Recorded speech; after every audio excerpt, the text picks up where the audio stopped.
Hello friends, आज हम discuss करेंगे success in exams. There are few rules if someone follows that produces tremendous results in exam results। ये कोई भी exam हो सकता है, सीए का एग्जाम, सीएस का एग्जाम, सिविल सर्विस का एग्जाम, मेडिकल का एग्जाम, आईआईटी की प्रिपरेशन के लिए एग्जाम, किसी भी कॉम्पिटिटिव एग्जाम का, कोई भी प्रोफेशनल एग्जाम, कोई भी एकेडमिक कोर्स।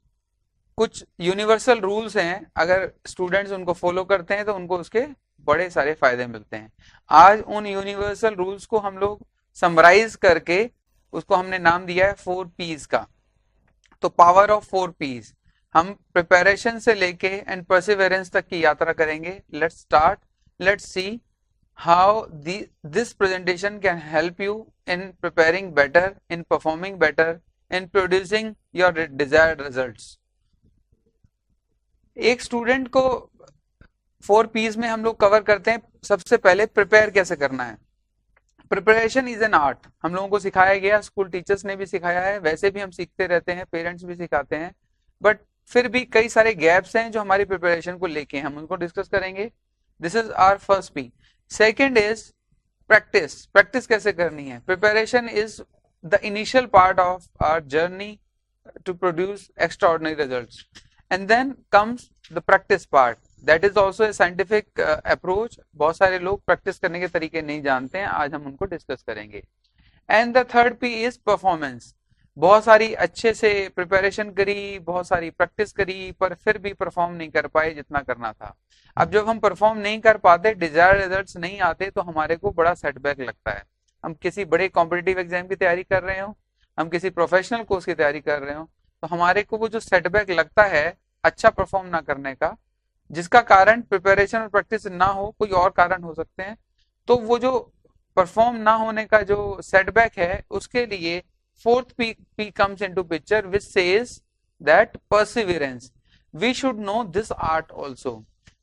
कई सारे ब्राइट स्टूडेंट्स हैं जो बहुत अच्छा प्रिपेयर करते हैं, बहुत अच्छी प्रैक्टिस करते हैं, बहुत अच्छा परफॉर्म करते हैं, बट डिजायर्ड रिजल्ट्स कई बार नहीं आ पाते, या परफॉर्मेंस में थोड़ा लैग हो जाता है, किसी भी वजह से हमारे डिजायर्ड रिजल्ट्स नहीं आते, तो हमारे को फोर्थ पी की जरूरत पड़ती है। This is called Perseverance. Specially tough exams के अंदर, जहां पे पास आउट परसेंटेज बहुत कम है, वहां पर इतने टफ कंपटीशन में there is a high probability कि कहीं ना कहीं हमारे को रीअपियर होने की जरूरत पड़े, कहीं ना कहीं हमारे को रीयूनाइट होने की जरूरत पड़े, और वहां पे fourth P Perseverance comes into picture. हम इन चारों को वन बाय वन देखेंगे। आप इन चारों को प्रैक्टिस करेंगे अगर अपनी लाइफ में, तो यकीनन आपको बहुत अच्छी परफॉर्मेंस, बहुत अच्छे रिजल्ट्स और बहुत अच्छा कॉन्फिडेंस गेन होगा एग्जाम्स में। सबसे पहली बात है प्रिपेयर कैसे करना है। प्रिपेयर करने के लिए सबसे पहली बात यह है कि बहुत सारी अंडरस्टैंडिंग की जरूरत है। काफी सारे बच्चों को देखा गया है, वो जब प्रिपेयर करते हैं तो कॉन्सेप्ट बेस्ड लर्निंग नहीं करते, वो लोग रट लेते हैं, किसी तरह से बस याद हो जाए। स्कूल में टीचर को सुनाना है, एग्जाम में किसी तरह से डेफिनेशन लिख देनी है। तो अंडरस्टैंडिंग अगर हम लोग बिल्ड करेंगे अपनी प्रिपरेशन में, हम कॉन्सेप्ट बेस्ड लर्निंग करेंगे, हम उसको कनेक्ट करेंगे, तो हमारे को प्रिपरेशन करने में आसानी होगी, हमारा कॉन्फिडेंस गेन होगा। समराइजेशन, प्रिपेयर करते जा रहे हैं, करते जा रहे हैं, करते जा रहे हैं, पढ़ते जा रहे हैं, पढ़ते जा रहे हैं, but it is not reaching to any conclusion. काफी बार कई अच्छे बच्चे समराइजेशन करते हैं, कई सारे लोग बिकॉज ऑफ वेरियस रीजंस, या तो अवेयरनेस की कमी से, या वो आलस की वजह से, या किसी और कारण से समराइजेशन नहीं करते हैं। तो बहुत सारा पढ़ तो लिया पर उसको कंक्लूड नहीं किया, और जब तक आप कंक्लूड नहीं करोगे तब तक एग्जाम में उसका रिफ्लेक्शन आपको नहीं मिलेगा। तो समराइजेशन, गर्ल्स स्पेशली देखा गया है कि वो समराइज नोट्स बनाती हैं, और एग्जाम टाइम में बहुत सारे लोग अच्छे नोट्स की तलाश में रहते हैं, कोई हमारे को शॉर्टकट बता दे, कोई हमारे को समराइज व्यू दे दे। ऐसी सिचुएशन एग्जाम टाइम में आए और लास्ट में हम ढूंढते रहें, उससे अवॉइड करने के लिए प्रिपरेशन की स्टेज में ही हम अपने नोट्स बनाएं, सो दैट जब हम एग्जामिनेशन हॉल में जाते हैं तब हमारे को वो शॉर्ट नोट्स ही सबसे ज्यादा हेल्पफुल होते हैं। And then comes the retention. This is a proven scientific theory which says that what you prepare has to revise within 24 hours। 24 घंटे के अंदर अगर हम लोग रिवाइज नहीं करते जो हमने प्रिपेयर किया है, तो हमारा 85% तक का जो है मेमोरी लॉस हो जाएगा। 24 घंटे के अंदर नहीं करेंगे, सेकंड रिवीजन 7 डेज के अंदर होनी चाहिए, वो नहीं करेंगे, थर्ड रिवीजन 1 मंथ के अंदर होनी चाहिए, वो नहीं करेंगे, तो हमारी रिटेंशन की बहुत बड़ी प्रॉब्लम होने वाली है, हमारे को याद नहीं रहेगा। बहुत सारे लोग पढ़ते हैं पढ़ते हैं पढ़ते हैं, पर वो रिटेंशन नहीं करते। रिटेंशन करने में समराइजेशन नोट्स की बड़ी हेल्प मिलती है। तो पहली रिवीजन विद इन 24 आवर्स करें, हफ्ते में एक दिन ऐसा निकालें जिस दिन आप नया नहीं पढ़ रहे हैं, केवल जो लास्ट 6 दिन में किया है उसको रिवाइज कर रहे हैं।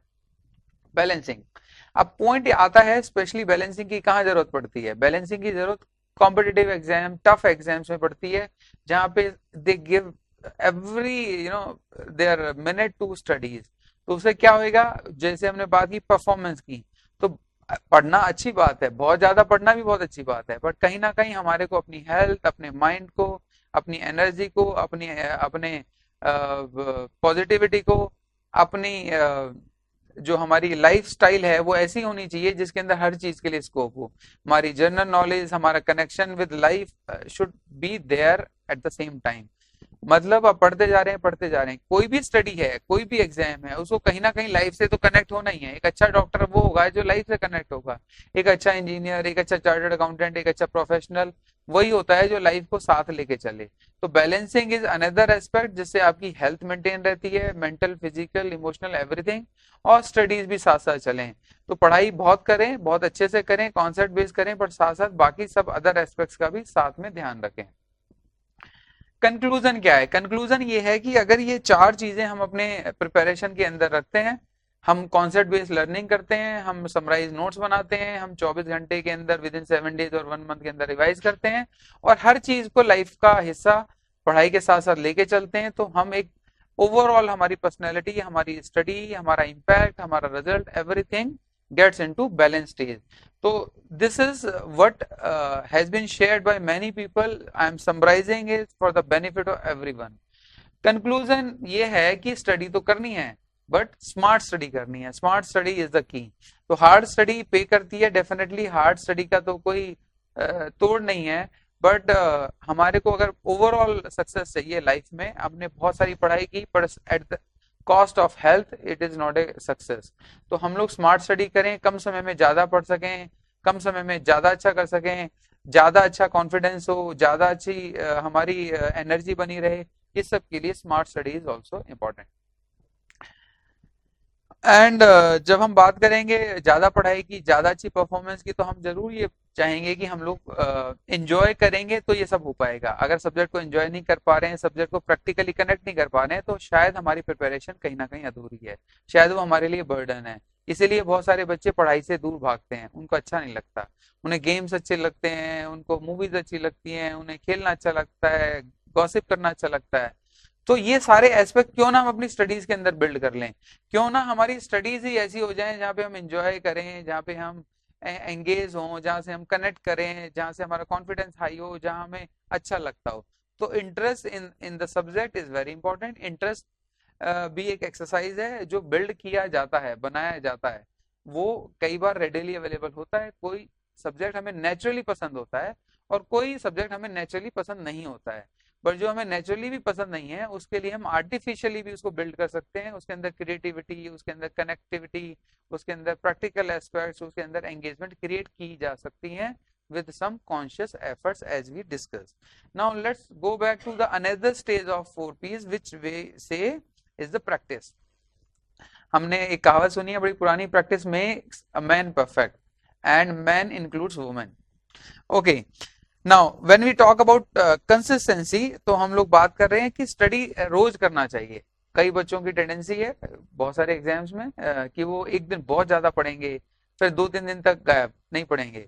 तो कंसिस्टेंसी बहुत बड़ा रोल प्ले करती है। काफी सारे बच्चे ऐसा सोचते हैं, बड़े एग्जाम्स इसलिए नहीं देते, बड़े कॉम्पिटिटिव एग्जाम्स, बड़े टफ एग्जाम्स में इसलिए पार्टिसिपेट नहीं करते। वो कहते हैं हम ज्यादा घंटे नहीं पढ़ सकते, हम 15 घंटे 16 घंटे नहीं पढ़ सकते।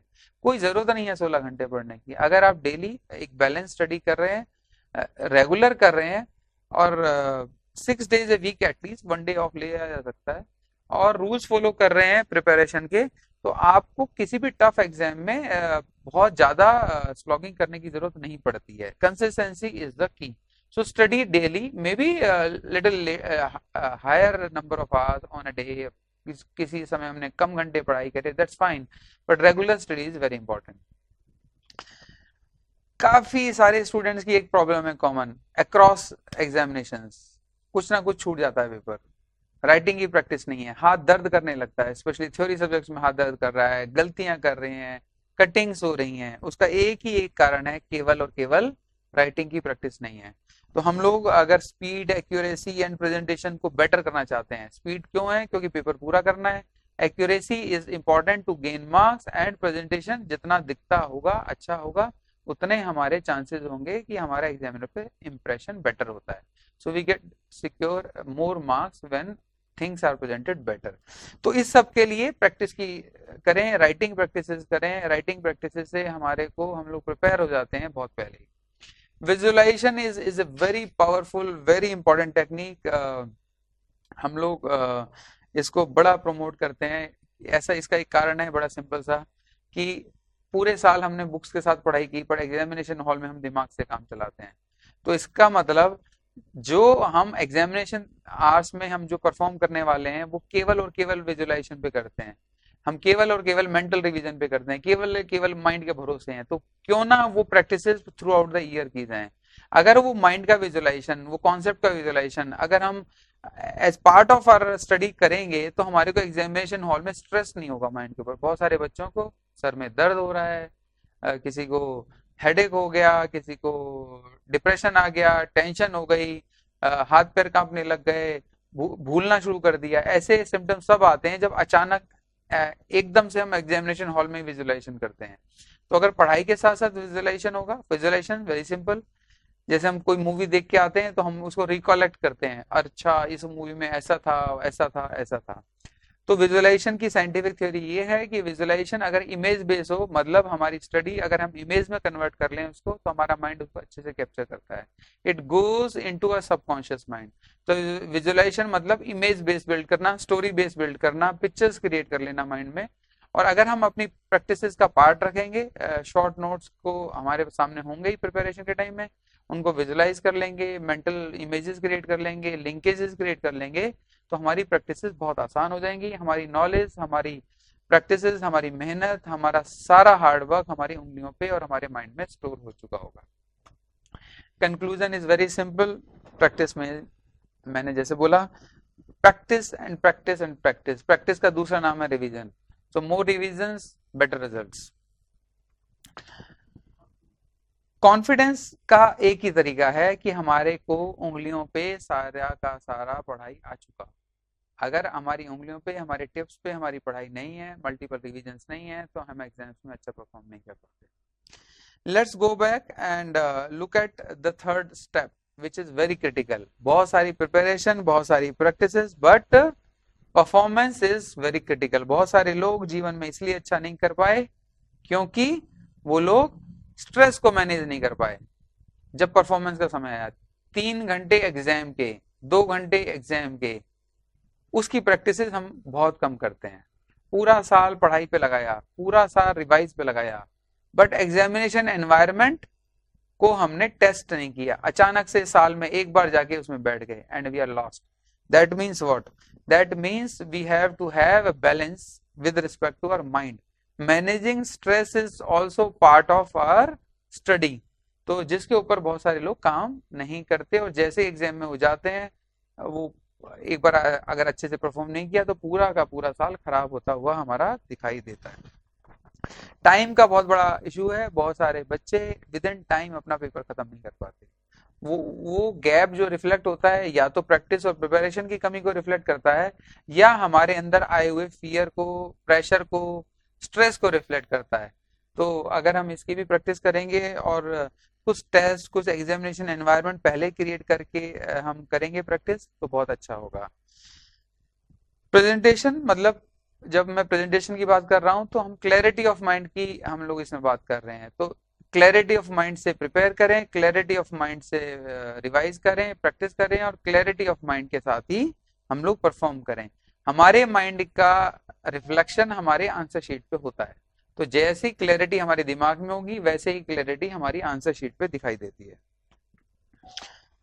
ओके, प्लेजर क्रिएट करें, प्रेशर क्रिएट ना करें।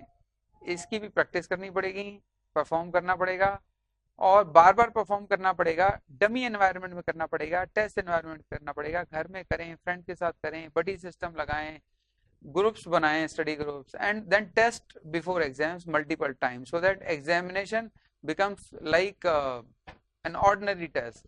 तो सीधा स्ट्रेट एग्जाम में आप एक साल बाद बैठोगे तो शायद कहीं ना कहीं गलती होगी। तो इसकी प्रैक्टिस करें, मेंटल बैलेंस, इमोशनल बैलेंस को बना के रखें।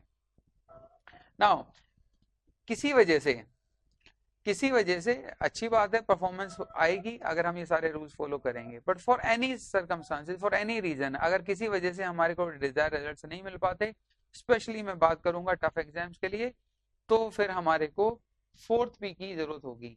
और फोर्थ पी की जरूरत हमारे को वहां भी होगी जब हम एग्जाम दे रहे होंगे, उन एग्जामिनेशन आवर्स में किसी वजह से कोई क्वेश्चन की हमने स्टार्ट अच्छे से नहीं करी, किसी वजह से कोई गलती कर दी, किसी वजह से हम कुछ भूल गए, तो हमारे को उस वक्त रीगेन करना होगा अपने आप को, मेंटली रीगेन करना होगा। मेंटल रीगेन मतलब हमारे को, परसिवियरेंस एक बहुत अच्छा वर्ड है, और जिन लोगों के पास ये परसिवियरेंस की स्ट्रेंथ होती है उन वो लोग कभी नहीं हारते। तो there is always a next day, there is always a next time, there is always next when this concept is there in our system. ना बहुत सारे लोगों ने बहुत बड़े बड़े काम इसलिए नहीं किए क्योंकि फियर ने उनको घेर के रखा। हम ये आईआईटी की प्रिपरेशन नहीं करेंगे, हम मेडिकल का नहीं देंगे, हम सीए की तैयारी नहीं करेंगे, क्यों नहीं करेंगे? We are not fit, we do not think that we are fit for these exam, हम लोग उतने इंटेलिजेंट नहीं है, हम लोग उतना पढ़ नहीं पाते, वगैरह वगैरह वगैरह। और अगर हम हैं भी, पर किसी वजह से अगर कभी कुछ चूक हो गई, कुछ मिस्टेक हो गई, कभी हम क्वालिफाई नहीं कर पाए, एग्जाम क्रैक नहीं कर पाए, तो हम फिर दोबारा रीअपियर होने से डरते हैं। तो फियर ऑफ फेलियर जो है हमारे को अंडर परफॉर्म कराता है। इसको हम लोग खुद सेल्फ से अवेयर होके, जान के, अगर हम इस बात को जान जाते हैं कि परसिवरेंस इज पावरफुल, तब हम शायद उस फियर को फेस कर पाए। तो फियर ऑफ फेलियर को आप हटा सकते हैं। फियर कभी जाता नहीं है, फियर हमेशा मैनेज किया जाता है।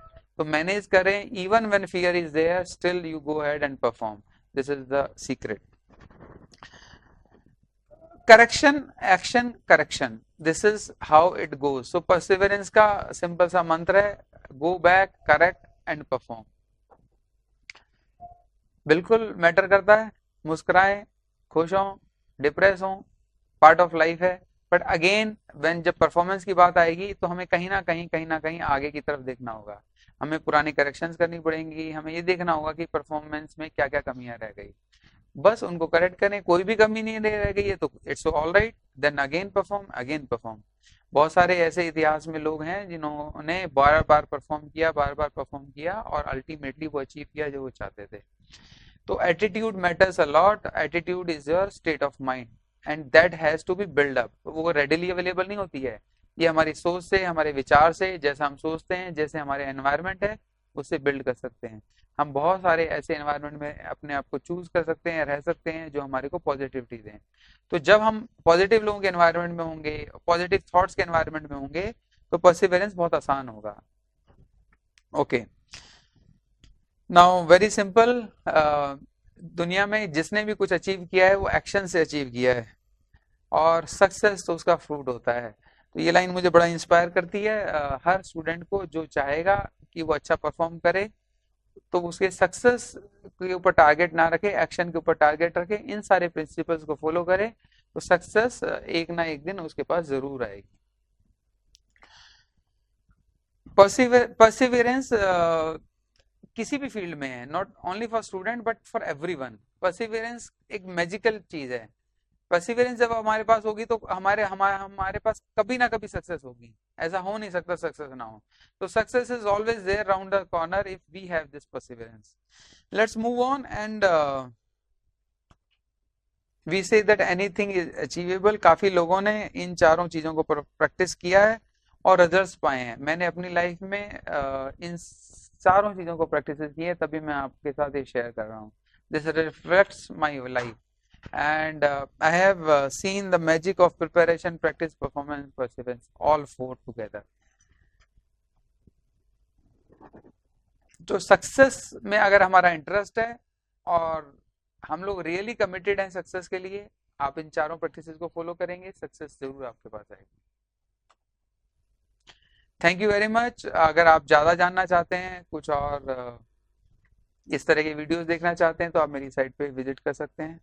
Thanks for your time. Thank you very much.